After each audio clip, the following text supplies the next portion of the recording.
मेरे ख़्याल में ओमेप्रोज़ोल पाकिस्तान के अंदर सबसे ख़तरनाक दवाई है और इसका इस्तेमाल ऐसे है जैसे लोग पैनाडोल खाते हैं।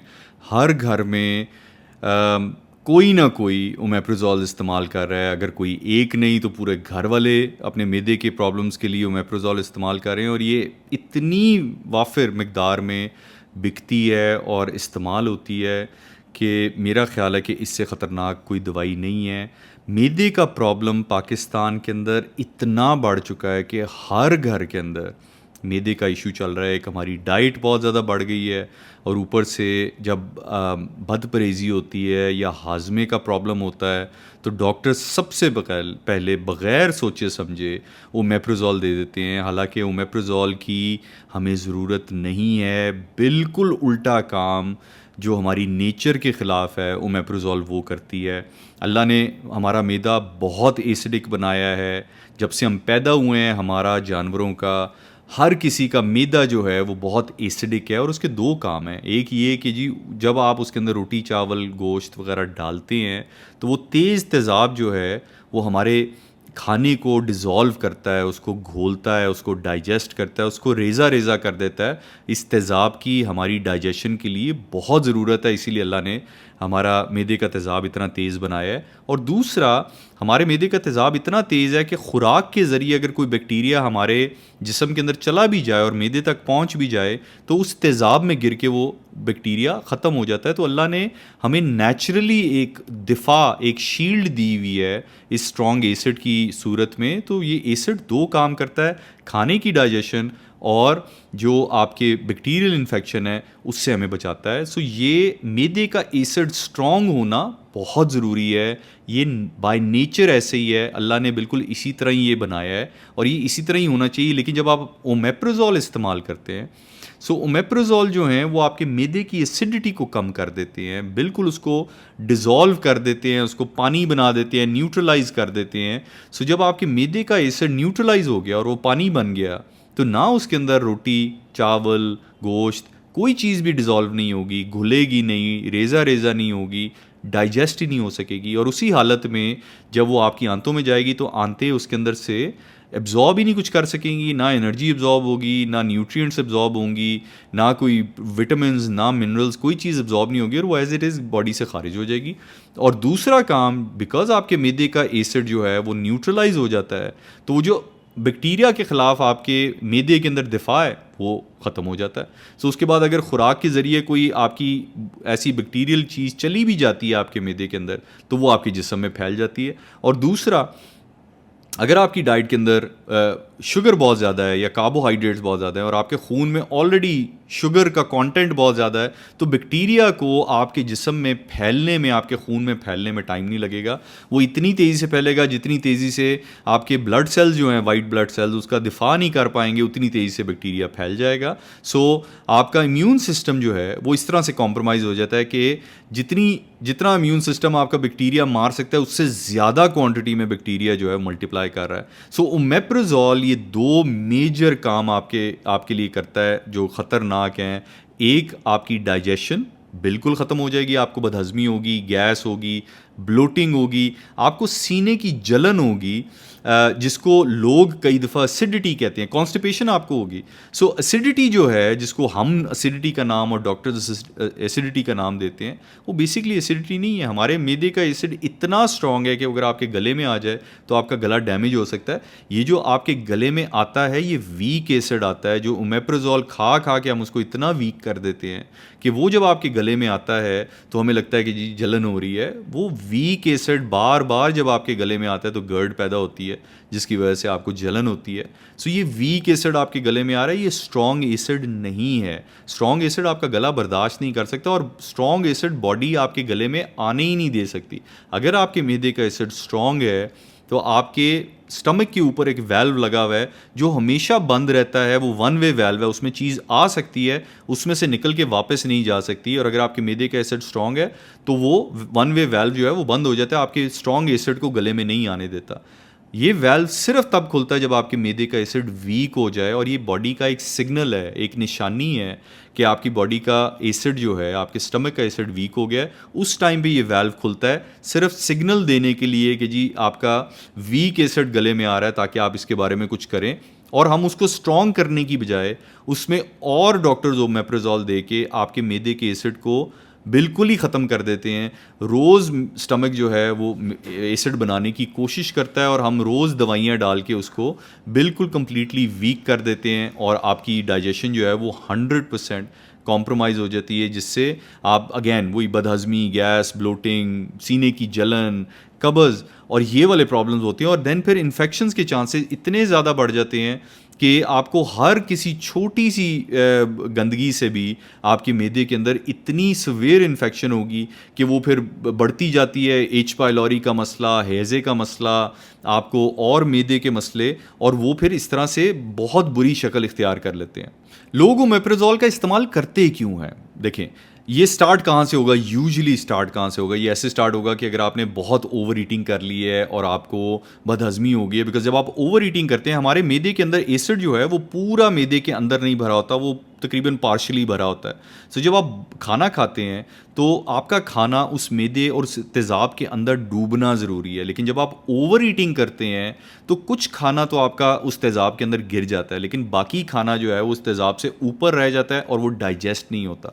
उसकी वजह से आपको बदहज़मी होती है। जब आप डॉक्टर के पास जाते हैं, जो कि नहीं जाना चाहिए, ये एक आपको कम खाना चाहिए ताकि ये मसला ही ना आए, लेकिन अगर आप ज़्यादा खा लें और ये मसला आ जाए और आप परेशान होकर डॉक्टर के पास जाते हैं, डॉक्टर सबसे पहले आपको ओमेप्रोजोल देगा और वहाँ से आपका साइकिल स्टार्ट होगा। ओमेप्रोजोल आप पहली दफ़ा खाएंगे, उसी वक्त आपके मैदे का एसिड जो है वो न्यूट्रलाइज हो जाएगा, और आप 2 दिन, 3 दिन, 5 दिन, हफ्ता, 2 हफ्ते वो आप खाते रहेंगे, आपका मैदा बिल्कुल न्यूट्रलाइज हो जाएगा। और उसके बाद जो भी आप खाएंगे वो आपकी डाइजेशन नहीं होगी। खाना आप खाएंगे, वो खाना टूटेगा नहीं, ब्रेक डाउन नहीं होगा, रेज़ा रेज़ा नहीं होगा, वो एज़ इट इज़ साबत आपकी आंतों में जाएगा और आंतों से आपके जिस्म में से खारिज हो जाएगा। और over a period of months, क्योंकि अब आपके जिस्म को खाना लग नहीं रहा, बिकॉज उसमें से कुछ डाइजेस्ट ही नहीं हो रहा और उसमें से एनर्जी एब्जॉर्ब ही नहीं हो रही, तो कुछ महीनों के बाद वो कमज़ोरी आना शुरू होती है, आपके मसल्स वीक होना शुरू होते हैं, आपको लथार्जी, वीकनेस होना शुरू होती है, चर्बी इकट्ठी होती जाएगी। बिकॉज शुगर और कार्ब्स अलहदा से ब्लड के अंदर एब्जॉर्ब होती हैं, उसका डाइजेशन से बहुत ज़्यादा ताल्लुक़ नहीं होता, लेकिन शुगर और कार्ब्स जो हैं वो आपके ब्लड में डायरेक्टली आ जाती हैं। सो आपकी शुगर बढ़ती जाएगी, और शुगर जब बढ़ेगी तो वो शुगर जो है वो इंसुलिन के इस्तेमाल से आपकी फ़ैट के अंदर स्टोर होती जाएगी, तो चर्बी आपकी बढ़ती जाएगी, लेकिन आपके मसल्स वीक होते जाएंगे। एंड देन वो साइकिल आपका चलता जाएगा, कमज़ोरी होगी, डॉक्टर्स आपको मल्टीविटामिन्स देंगे, फिर आपको कहेंगे कि जी आप एंडोस्कोपी कराएं, फिर ये करवाएं, वो टेस्ट करवाएं, दिस दैट। और वो ओमेप्रोजोल का इस्तेमाल जो है वो 10 मिलीग्राम से 20 से 40, और ये सिलसिला साल चलता रहेगा, और आप इस सिलसिले में से कभी बाहर नहीं आएंगे। और ओमेप्रोजोल आपको डॉक्टर बंद करने को कहेगा ही नहीं, बिकॉज ऑब्वियसली उन्होंने कुछ ना कुछ आपको देना है, और वो एक सर्कल में आपको रखना है। आप डॉक्टरों के पास जाएंगे, उनको फ़ीसें देंगे, उनकी दवाइयाँ इस्तेमाल करेंगे, आप डिफरेंट टेस्ट करवाएंगे, हस्पतालों का फ़ायदा उसके अंदर। सो ये सिलसिला तो कभी भी ख़त्म नहीं होगा, बिकॉज आप उनके लिए एक क्लाइंट है। आप अगर ठीक हो गए तो उनके फ़ीसें कौन देगा, उनकी दवाइयाँ कौन ख़रीदेगा, वो टेस्ट कौन करवाएगा। सो आपका उस सर्कल में से निकलना बहुत मुश्किल हो जाता है। इस सर्कल में से निकलने का सबसे आसान तरीका ये है, कम खाएं ताकि आपका खाना नॉर्मल तरीके से डाइजेस्ट हो। और अगर कभी बदहज़मी हो भी जाती है तो नींबू पानी का इस्तेमाल करें, एप्पल साइडर विनेगर का इस्तेमाल कर लें, ताकि आपकी डाइजेशन बेहतर हो जाए। डॉक्टरों के पास जाने से बेहतर है कि, और ओमेप्रोजोल लेने से तो वो इतनी बड़ी कैद है कि वो सारी ज़िंदगी की कैद है। आप ओमेप्रोजोल एक दफ़ा स्टार्ट करेंगे, आप अपनी पूरी ज़िंदगी ओमेप्रोजोल खाते रहेंगे। मेरे पास कस्टमर्स हैं जो कि 30-30, 40-40 साल से ओमेप्रोजोल खा रहे थे, सिरका इस्तेमाल किया, 3-4 हफ्ते के अंदर वो बिल्कुल ठीक हो गए। सो ओमेप्रोजोल की आपको ज़रूरत नहीं है, लेकिन ये इतना बड़ा स्केयर है, इतना बड़ा खौफ है डॉक्टर्स जो डाल देते हैं कि जी अगर आपने ये गोली ना खाई और दिन में 2 दफ़ा 3 दफ़ा ना खाई और आपने इतने हफ्ते ना खाई तो पता नहीं क्या हो जाएगा। सवाल तो ये है कि जी ओमेप्रोजोल खाने के बाद क्या आप हील हो गए, क्या आपकी प्रॉब्लम ख़त्म हो गई? अगर वो प्रॉब्लम वहीं की वहीं है तो फिर इस गोली का फ़ायदा क्या है? आपने 5 साल इस्तेमाल की, 4 साल इस्तेमाल की, 10 साल इस्तेमाल की, आपको कौन सी ऐसी बीमारी है जो डॉक्टर से ठीक नहीं हो रही है और गोलियों पे गोलियां आपको दी जा रहे हैं और टेस्ट पे टेस्ट बताई जा रहे हैं कि सब कुछ क्लियर आ रहा है, लेकिन फिर भी मैदा ठीक नहीं हो रहा। तो वो क्या ऐसी चीज़ है जो आपको ठीक होने नहीं दे रही? और वो ओमेप्रोजोल की गोलियां हैं जो आपको ठीक नहीं होने दे रही। राइजेक, नेक्सम, साशे कैप्सूल्स, ये सब वो चीज़ें हैं जो मार्केट में इतनी बिक रही हैं और हर घर में, मतलब ये middle class, upper middle class, elite class और लोअर क्लास तक में हर बंदा ये गोलियां इस्तेमाल कर रहा है। और हर बंदा इस वक्त मैदे का मरीज़ है। हर बंदे को इस वक्त डायबिटीज़, कब्ज़ है, और कब्ज़ की वजह से फिर आपको डिप्रेशन होता है, एंग्जाइटी होती है, बिकॉज आपकी जब गट और आपकी आंतें कॉम्प्रोमाइज़ होती हैं और वहाँ पे सिस्टम ख़राब होता है तो वो आपका डायरेक्टली ब्रेन को असर करता है और वहाँ पे आपको प्रॉब्लम आना शुरू होती है। फिर लोग डिप्रेस होना शुरू हो जाते हैं, हर वक्त की एंक्शसनेस, एंग्जाइटी वगैरह होती है और उसका डायरेक्टली ताल्लुक आपके मैदे और आपकी आंतों के साथ है। और ओमेप्रोजोल इस सिस्टम को, इस साइकिल को बहुत बुरे तरीके से ख़राब करते हैं। तो मैं हमेशा मशवरा देता हूँ कि अगर आप इस साइकिल में आ भी गए हैं, प्लीज़ ओमेप्रोजोल कंप्लीटली बैन कर दें, अपने घर से उठा के सारी गोलियां बाहर फेंक दें और नींबू पानी या एप्पल साइडर विनेगर इसका इस्तेमाल करें। 1 चम्मच सिरके का आधे ग्लास पानी के अंदर घोल के उसमें आधा नींबू निचोड़ के वो सुबह नाश्ते से पहले, सुबह उठते ही पहला काम 1 गिलास तब पिएं और रात को सोने से पहले 1 गिलास पिएं। आपको मैदे का कभी मसला नहीं पड़ेगा। अगर आपका मैदा न्यूट्रलाइज हो भी गया है तो 2-3 हफ्ते के अंदर ये मैदा बिल्कुल दोबारा से नॉर्मल हो जाएगा। हर चीज़ आप खा सकेंगे, हर प्रॉब्लम आपकी खाने से रिलेटेड सॉल्व हो जाएगी। मैदे के 99% मसले जो हैं वो आपके रिजॉल्व हो जाएंगे सिरका पीने से और ओमेप्रोजोल छोड़ने से। सो ओमेप्रोजोल का कोई फ़ायदा नहीं है। सिर्फ अभी भी अगर आप इस्तेमाल कर रहे हैं तो आप किसी खौफ से इस्तेमाल करेंगे, अगर मैं इस्तेमाल ना किया तो पता नहीं क्या हो जाएगा। वो तो सारा कुछ अभी भी आपको हो रहा है। ये परेशानी और मैदे की अपसेट और मैदा ख़राब होना और जलन होना और कब्ज़ होना, ये तो अभी भी आपको हो रहा है। ओमेप्रोजोल के इस्तेमाल के बावजूद भी हो रहा है। तो आप उस गोली को इस्तेमाल क्यों करें जिसके इतने साइड इफ़ेक्ट्स हैं? उसको उठा के आपको फेंक देना चाहिए। जो घर में इस्तेमाल करता है उसको रोक देना चाहिए। फैमिली और दोस्तों में कोई इस्तेमाल कर रहा है उसको मना करना चाहिए। सिंपली बॉडी को टाइम दें अपने आप को हील करने का। कम खाएं, बिल्कुल खाने को रोक दें थोड़ी, 1-1.5 दिन के लिए, ताकि आपके मैदे को सुकून आए, थोड़ा सा उसको रेस्ट मिले। क्योंकि बॉडी अपने आप को खुद हील करती है, बॉडी अपने आप को खुद ठीक करती है अगर आप उसको मौका दें। जब तक आप उसके अंदर ये चीज़ें डालते रहेंगे बॉडी का बैलेंस हमेशा आउट रहेगा और बॉडी अपने आप को रिपेयर नहीं कर सकेगी।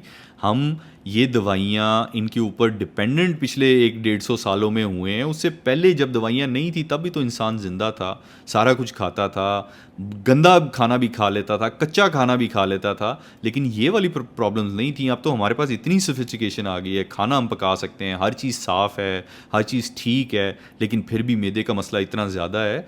और ये इन दवाइयों की वजह से 99% जो हमारे पास कस्टमर आते हैं वो सब ओमेप्रोजोल इस्तेमाल कर रहे हैं। और जैसे ही ओमेप्रोजोल छोड़ते हैं 2 हफ्ते के बाद, 2 से 3 हफ्ते के बाद उनके मैदे का वो तमाम मसले जो हैं कम्प्लीटली ख़त्म हो जाते हैं। सिरके का इस्तेमाल करें, नींबू पानी का इस्तेमाल करें, आपका मैदा ठीक रहेगा।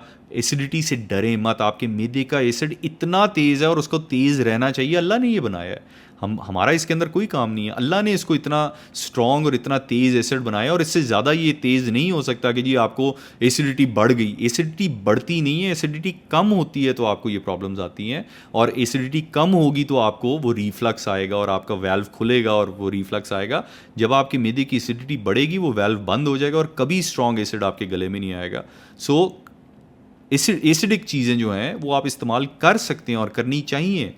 जितनी भी सॉफ्ट ड्रिंक्स हैं ये एसिडिक होती हैं, इसलिए जब आप पीते हैं आप बेहतर फील करते हैं। नींबू पानी जब आप पीते हैं आप बेहतर फील करते हैं। सिरका आप जब भी पिएंगे आप बेहतर फील करेंगे, बिकॉज ये आपके मैदे की एसिडिटी को दोबारा बहाल करता है और आपको, आपके सिस्टम को नॉर्मलाइज करता है, इसलिए आप बेहतर फील करते हैं। बट जब आप एक दफ़ा भी ओमेप्रोजोल खाएंगे आपका सारा सिस्टम दोबारा से बैठ जाएगा और वो सारा सिलसिला नए सिरे से स्टार्ट होगा। और अगर कहीं इन्फेक्शन हो गई फिर आप एंटीबायोटिक्स खाने से आपकी आंतों के अंदर जो गुड बैक्टीरिया है जो हमारे खाने को डाइजेस्ट करता है, अच्छे के बुरे के साथ अच्छा बैक्टीरिया भी मर जाता है। और बहुत सारे लोगों को एंटीबायोटिक खाते ही पेट ख़राब हो जाता है। वो इसलिए ख़राब होता है बिकॉज हमारी आंतों का बैक्टीरिया जो अच्छा बैक्टीरिया है वो भी मर जाता है।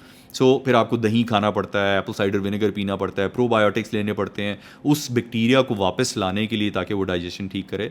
सो ओमेप्रोजोल अगर आप अपनी ज़िंदगी में से निकाल देंगे आपको मैदे का कभी प्रॉब्लम नहीं होगा। और इसके साथ एप्पल साइडर विनेगर, सिरका और नींबू पानी, ये अगर आप ऐड कर लेंगे आपका मैदा कभी फॉर लाइफ ख़राब नहीं होगा।